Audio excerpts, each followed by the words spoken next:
Alrighty guys, it is Qaaman here today, and I'm bringing you another Dragon Ball Super review. And this time I will be reviewing episode 16, which is called Vegeta is a Pupil, Take Down Whis. And in today's video I'm going to do everything as I always do, where I'm going to talk about the plot, the action, interesting details, my overall impressions, and my memorable moments of the episode as a whole. So without wasting any more time, let's get straight into this video. So, moving on to the plot as my first thing, I just like to talk about the basic premise of it, and it's basically kind of showing how characters are reacting to that big fight that Goku had with Beerus right after, how they're living their lives. Goku's clearly pissed off because he can't go train. Krillin is basically coming to talk to him about, training and their whole, reminiscing back on the old nostalgic days of their lives. And, we go to Vegeta, who's clearly wanting to surpass Goku as he always does. And how does he find a way to surpass Goku? Well, he's trying to convince Whis that he needs to train, and I felt that was a very interesting way to showcase Vegeta as the star of this episode, because it put him in a lot of situations that we as fans are not accustomed to seeing him, based off of his quiet, I guess you could say, non-social personality, and that added a lot to Vegeta's character and to show you how far he's willing to go just to train with a guy like Whis. And I do kind of like a lot of the interactions that Bulma had with him, basically talking how she's been hanging out with Whis for a while and she was accusing Vegeta of being jealous. So all of those little things, I would say, added to the plot being very rich. Now, in terms of action, I will be honest with you guys, I was a bit turned down by this episode in terms of action, because I was expecting more, strictly based off of the title, as it's called Vegeta is a Pupil, Take Down Whis. I was expecting there would be some sort of little minor training segment where we would see Vegeta trying to land like maybe a blow or a punch or a kick on him, similar to what we've seen where Vegeta was training with Kid Trunks in the gravity chamber, and he says, if you manage to tap me, I'll take you to the park. Something along those lines, because it says take down Whis. We didn't really see any action besides, Vegeta really powering up in that little training sequence. And we also saw a very funny action sequence, which is where we saw Goku literally punching the sugar honey iced tea, and I'm going to say it in both versions for you guys, sugar honey iced tea.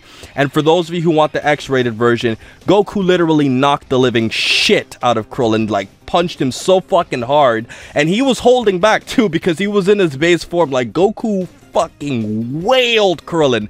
That was probably the highlight of it, and I'm probably going to give away my memorable moment early. But besides that, there was no real action, but I did like the little scenes that we saw that were somewhat action-packed. Now, for my first interesting detail, I just wanted to give Duct Tape from Comic Corner a quick shout out for pointing this out, in saying that there was a little chiclet that popped out of the egg that Vegeta was about to cook, and that is kind of anti-science, because of the fact that a lot of stores use the unfertilized eggs, basically eggs that were never going to hatch anyways, when they're selling them in stores. So basically, it wouldn't make sense for a unfertilized egg to even be in the possession of a store in the first place. So that little chiclet popping out is kind of against what science would do. Now, I want to make a little observation I made in terms of animation styles, because in this episode, we actually saw Dragon Ball Super reanimate some of the old sequences, the old training sequences that took place between Goku and Krillin in Dragon Ball, unlike what we saw with that sequence where Vegeta was basically making a promise to Trunks to, spend some time with him or hang out in some sort of way, and they basically just used Dragon Ball Z's animation clip for that.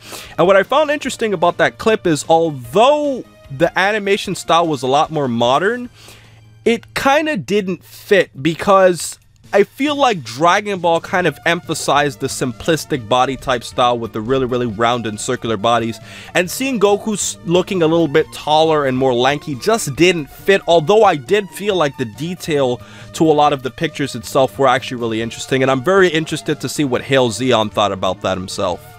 Now, as for my last mention of interesting details, I wanted to point out it was kind of funny how we saw the Elder Supreme Kai earlier in the episode watching a rhinoceros beetle battle. And Kabito Kai was saying, "What are you looking at?" And then once, the Elder Kai was like, "Oh, it's just a rhinoceros beetle battle."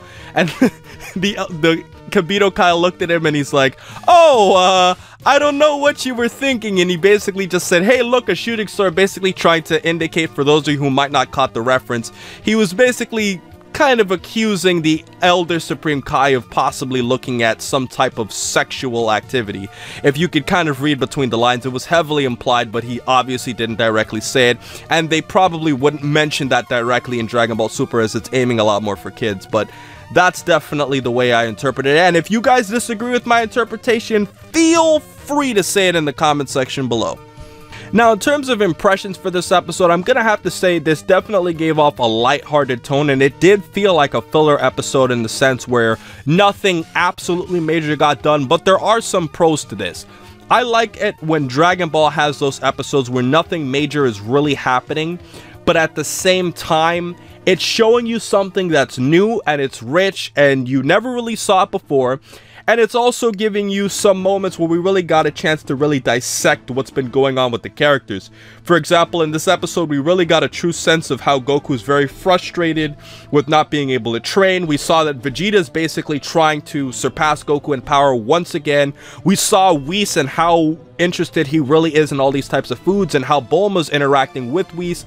And we also got a chance to see Krillin again and how he's kind of, you know, reminiscing about the old days with Goku. And a lot of those little things I feel add to the Dragon Ball series. So although this was a filler episode, in my opinion, or at least felt like a filler episode, I definitely like those little moments that it adds as opposed to the manga that's just strictly going throughout the story. And I feel like it really added towards the series as a whole.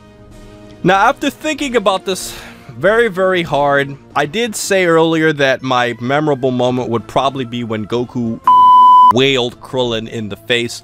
But after looking through, I'm gonna have to disagree with that point. I think the most memorable moment in this episode would have to be when Vegeta is trying to cook eggs for Whis.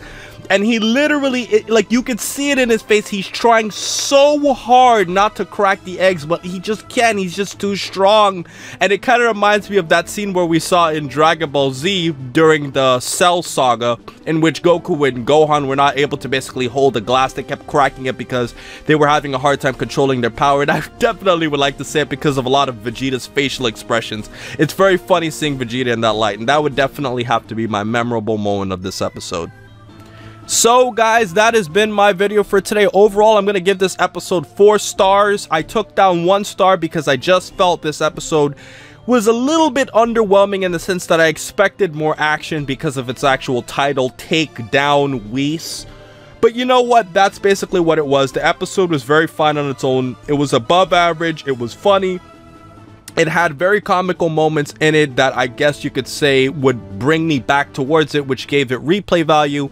And overall, I'm really curious to hear what your thoughts on this episode are, because I thought it was a solid episode. This is the perfect example of a solid episode, not fantastic or great, but definitely above average and worth your time watching. So I hope you guys enjoyed this video, and most importantly, over everything else, please remember to rate, comment, and subscribe. And remember, as I always say, to have a great day, guys, and check out my predictions, which is coming soon.